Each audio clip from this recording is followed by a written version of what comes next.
Dans les profondeurs de l'océan Indien, se trouve une vaste région où la gravité ne se comporte pas comme ailleurs sur la planète. L'attraction gravitationnelle y demeure constante, certes, mais la Terre n'est pas une sphère parfaite. Sa surface est irrégulière, marquée de bosses et de creux, à l'image d'une pomme de terre, car sa structure interne n'est pas homogène.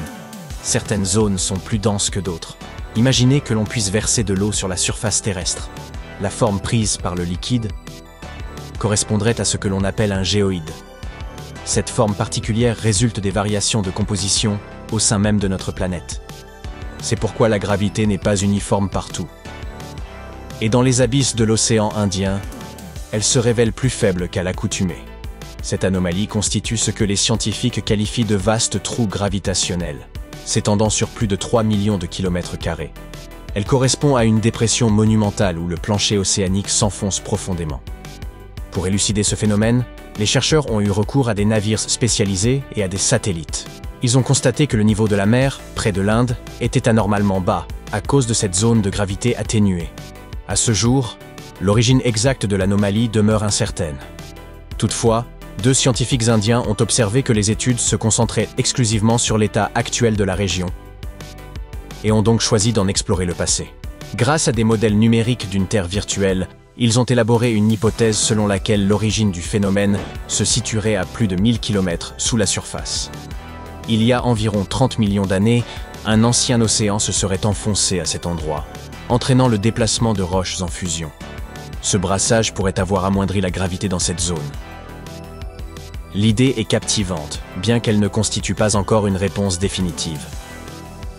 En 2018, une équipe indienne a entrepris une expédition dans l'océan Indien, munie d'appareils conçus pour capter les grondements du sous-sol, des vibrations semblables au roulement du tonnerre. Ils ont alors mis en évidence l'existence de remontées de roches en fusion issues des profondeurs terrestres. Ces flux pourraient-ils expliquer la faiblesse gravitationnelle de la région ? Nous devrons réunir davantage d'éléments pour approfondir notre compréhension du phénomène, quitte à remonter plus loin dans le passé. Il y a environ 140 millions d'années, l'ensemble des terres émergées formait un seul supercontinent nommé Gondwana. Mais à un moment donné, l'Inde a amorcé sa séparation. Tandis qu'elle dérivait, le plancher de l'antique mer de Tétis s'est enfoncé dans les profondeurs du manteau terrestre. Ces 2 chercheurs indiens ont poursuivi leurs investigations en simulant des retours en arrière à l'aide de modélisation informatique. Ils ont étudié le déplacement des masses continentales ainsi que l'évolution du manteau terrestre, cette épaisse couche de roches chaudes et solides. Leurs travaux ont révélé qu'il y a fort longtemps, des roches légères et brûlantes remontaient depuis les entrailles de la planète. Celles-ci ont formé une zone à faible gravité, comparable à une vaste dépression du plancher océanique. Plus ces roches remontaient, plus cette cavité s'approfondissait. La première remontée de ces roches serait survenue il y a environ 20 millions d'années, au sud de cette mystérieuse cavité gravitationnelle. À mesure qu'elle progressait et s'enfonçait sous les plaques terrestres, la dépression s'étendait et s'accentuait. Selon ces 2 savants, l'élévation de ces roches aurait été provoquée par l'enfoncement de l'ancien plancher océanique, agissant à la manière de bulles en ascension. Ce mécanisme aurait perturbé une formation connue sous le nom de blob africain. Pour mieux visualiser cela, dans les profondeurs de la Terre, résident 2 immenses structures rocheuses, comparables à des continents, l'une sous l'Afrique, l'autre sous l'océan Pacifique. Leur fondation s'enracine à près de 2900 km en direction du noyau terrestre. Ces formations seraient sans doute à l'origine des colonnes de roches incandescentes qui remontent depuis les profondeurs extrêmes de notre planète. Lorsqu'elles atteignent la surface, elles peuvent engendrer des éruptions volcaniques d'une puissance colossale, certaines ayant même, selon certains chercheurs, contribué à la disparition des dinosaures. Il va donc de soi que toute perturbation de ces masses souterraines doit être évitée. Tous les scientifiques ne souscrivaient pas à la théorie qui tente d'expliquer pourquoi la gravité semble défaillante en ce point précis de l'océan Indien, estimant qu'il leur faut davantage de preuves tangibles avant de l'avaliser. La réponse pourrait résider dans l'écoute attentive des grondements internes de la planète.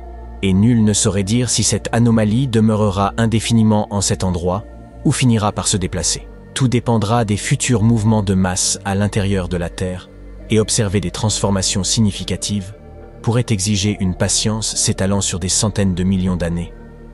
Cette région n'est pas la seule où la gravité se comporte de façon étrange. Du moins, c'est l'impression que l'on retire face à certains phénomènes à travers le monde. Imaginez, par exemple, des roches qui ne sombrent pas, mais flottent à la surface de l'eau pendant des périodes prolongées. Ces fragments peuvent même dériver sur des milliers de kilomètres avant de trouver un point d'eau où ils finiront engloutis. Les scientifiques ont percé ce mystère en recourant à des rayons X spécialisés dans l'exploration interne de ces roches. Ils ont ainsi constaté qu'il s'agissait de matériaux étonnamment légers, criblés de minuscules cavités. Les chercheurs ont enrobé certains de ces fragments d'une fine couche de cire, puis ont eu recours à la radiographie pour en examiner la structure, en évaluant notamment la quantité d'eau et de gaz qu'ils renfermaient. Ce qui permet à ces roches de flotter repose sur un phénomène appelé tension superficielle. Une pellicule d'air d'une finesse comparable à celle d'un cheveu humain, située à la surface de l'eau. Ce phénomène autorise certains insectes, voire certains lézards, à marcher littéralement sur l'eau. Ces roches flottantes ne fascinent pas uniquement par leur capacité à voyager. Elles jouent également un rôle scientifique de premier ordre, en permettant de détecter des éruptions volcaniques sous-marines. De plus, elles sont capables de transporter des organismes vivants à travers les océans, car elles retiennent souvent des végétaux ou d'autres éléments riches en nutriments. C'est, en somme, une croisière gratuite, du moins jusqu'à ce que l'un de ces blocs sombre au hasard d'un lieu inconnu. Nul besoin d'iceberg. À ces pierres qui dérivent, on peut opposer celles qui se déplacent sur la terre ferme. Dans la vallée de la mort, en Californie, existe un phénomène mystérieux. De lourds rochers semblent glisser sur le lit asséché d'un lac, laissant derrière eux de longues traces. Pendant 60 ans, ce mystère a suscité les hypothèses les plus diverses. Certains ont évoqué la force du vent, d'autres la présence de glace. Mais les recherches ont démontré que les vents en question ne possédaient pas la puissance nécessaire pour mouvoir de tels blocs.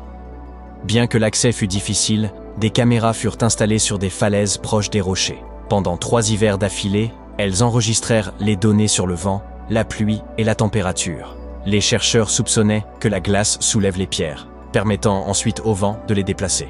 Pour vérifier cette hypothèse, ils placèrent une pierre dans un récipient contenant de l'eau et du sable, qu'ils congelèrent. Lorsqu'ils poussèrent ensuite le récipient, la pierre glissa comme sur de la glace. Cette expérience conforta leur théorie. Fait notable, la région rocheuse de la vallée de la mort présente des similitudes avec Titan, une lune de Saturne, ce qui suggère que ces énigmes terrestres pourraient éclairer certains mystères spatiaux. La cascade inversée que l'on trouve en Angleterre illustre elle aussi un phénomène qui semble défier la gravité. Située non loin de Hayfield, cette chute d'eau donne l'impression étrange de monter vers le ciel, comme si elle imitait le jet d'une fontaine. Pourtant, ce n'est pas une bizarrerie gravitationnelle, tout s'explique par la puissance du vent. Celui-ci est si fort qu'il intercepte l'eau en chute libre et la renvoie vers le haut. Mais d'où provient ce souffle intense, constamment présent?